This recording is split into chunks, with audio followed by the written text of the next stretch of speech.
नाशिक महानगरपालिकेच्या आगामी निवडणुकीच्या पार्श्वभूमीवर राजकीय हालचालींना वेग आला असून मखमलाबाद गावाला जोडून असलेले रामवाडी, हनुमानवाडी, क्रांतीनगर, विद्यानगर, शांतीनगर आणि मखमलाबाद गावठाण या परिसराचा समावेश असलेल्या प्रभाग क्रमांक 6 मधून भारतीय जनता पार्टीकडून माजी नगरसेवक दामोदर मानकर यांनी उमेदवारीसाठी जोरदार प्रयत्न सुरू केले आहेत.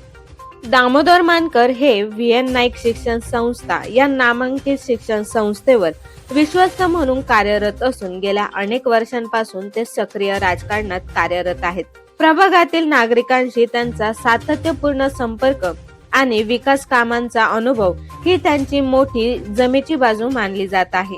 दरम्यान दामोदर मानकर यांनी आपल्या प्रचाराचा शुभारंभ मखमलाबाद गावातील श्रीराम मंदिरात नारळ वाढून केले.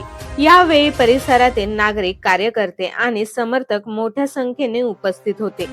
स्वच्छ प्रभाग, पिण्याच्या पाण्याची समस्या सोडविणे, रस्ते व इतर मूलभूत सुविधा, तरुणांसाठी रोजगाराच्या संधी, महिलांचे सक्षमीकरण तसेच शिक्षण व आरोग्याचा दर्जा उंचावणे या मुद्द्यांवर काम करण्याचा निर्धार दामोदर मानकर यांनी व्यक्त केला आहे.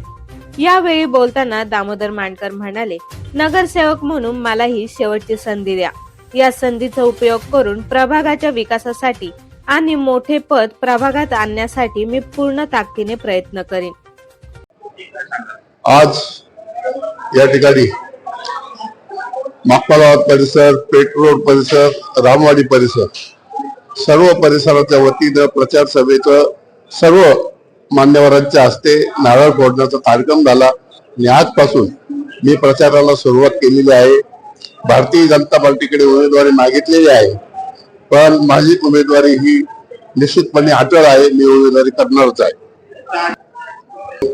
काही सांगत नाही. मी 10 वर्ष नगरसेवक होतो. सर्व मखमलाबादकरांना माहिती आहे मी केलेली कामं मध्ये काही काम झालं नाही, त्यामुळे सर्व परिसर नाराज आहे.